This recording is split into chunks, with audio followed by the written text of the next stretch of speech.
মন খারাপ তাওহিদ হৃদয়ের। অবশ্য এক হৃদয় না, প্রত্যেক বাংলাদেশি ক্রিকেট ফ্যানের আজকে মন খারাপ। একটা বল, হয়তো একটা বলে যদি ছক্কা হতো কিংবা বাংলাদেশের কোনো একজন বোলার যদি একটা ছক্কা কম খেতেন তাহলে এই ম্যাচটা হয়তো জিতে যেত বাংলাদেশ। বাংলাদেশ মাত্র 7 রানে হেরেছে অস্ট্রেলিয়ার সঙ্গে। প্রথমে 196 রান করেছিল অজিরা, তারপর বাংলাদেশের রান 189, 6 উইকেটে, যেখানে তানজিদ তামিম, সাইফ হাসান, তাওহিদ হৃদয়, সৌম্য, পারভেজ হোসেন ইমন প্রত্যেকের ব্যাটেই হয়তো ছোট্ট ইনিংস, তবে কার্যকরী ইনিংস ছিল। হৃদয় ম্যাচ শেষে মন খারাপ করেছিলেন। মন খারাপ করাটাই স্বাভাবিক। বাংলাদেশ দল যদি আজকে জিততো তাহলে সিরিজের দারুণভাবেই টিকে থাকতো। আপনি যদি শুরুতে বোলিংয়ের প্রসঙ্গে আসেন, সেখানে নাসুম ছাড়া প্রত্যেকেই অনেক বেশি রান দিয়েছেন। বিশেষ করে সাকলাইনের জন্য এটা একটা দারুণ শিক্ষাও হতে পারে যে অস্ট্রেলিয়ার মতো দলের বিপক্ষে বা বড় দলের বিপক্ষে আপনি কিভাবে খেলবেন। লোডশেডিং কিংবা ঘরের বাইরের তীব্র গরমে ওয়ালটন রিচার্জেবল ফ্যান থাকলে থাকবে শুধু বাতাস আর বাতাস। ব্যাটিংয়ে একটা পর্যায়ে, বিশেষ করে 10 ওভার শেষে 12 ওভার শেষে মনে হচ্ছিল বাংলাদেশ আজকে ম্যাচটা জিতবে, বাংলাদেশের রেকর্ড রান তাড়া হবে ঘরের মাঠে। কিন্তু না, দিন শেষে 7 রানের একটা আক্ষেপ। এই চট্টগ্রামে আমার ঠিক পেছনে হয়তো মানুষ কমে গেছে, খুব বেশি মানুষ এখন নাই, কিন্তু আজকে শুক্রবারের দিন হাউসফুল ছিল প্রায় কত 20,000 25,000। চট্টগ্রামের ধারণ ক্ষমতা যা, ঠিক সমান সংখ্যক মানুষই ছিল। আমার তাদের জন্যই একটু আক্ষেপ লাগছে, মন খারাপ হচ্ছে যে এই মাঠে, এই গ্যালারিতে চট্টগ্রামের প্রচুর মানুষ ছিল। হয়তো ফেনী, নোয়াখালী, লক্ষ্মীপুর কিংবা আশেপাশের জেলা কুমিল্লা থেকেও অনেক মানুষ এসেছেন খেলা দেখতে।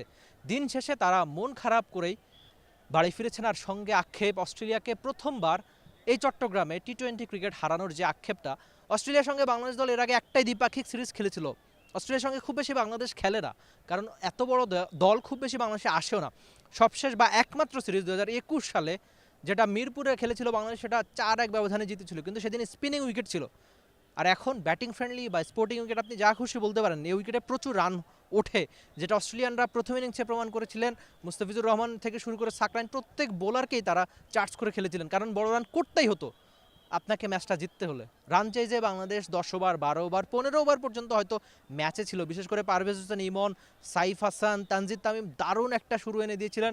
ডট বল খুব কম ছিল। আমার এখনও মনে পড়ে, খুব সম্ভবত প্রথম 3 ওভার শেষে বাংলাদেশের ওপেনাররা মাত্র 5টা ডট বল খেলেছিল। ইনফ্যাক্ট 4 ছক্কা যেভাবে খুব দ্রুত রান আসছিল, অস্ট্রেলিয়ার সঙ্গে সর্বোচ্চ ওপেনিং রানের জুটি, পাওয়ার প্লেতে সর্বোচ্চ রান অস্ট্রেলিয়ার বিপক্ষে।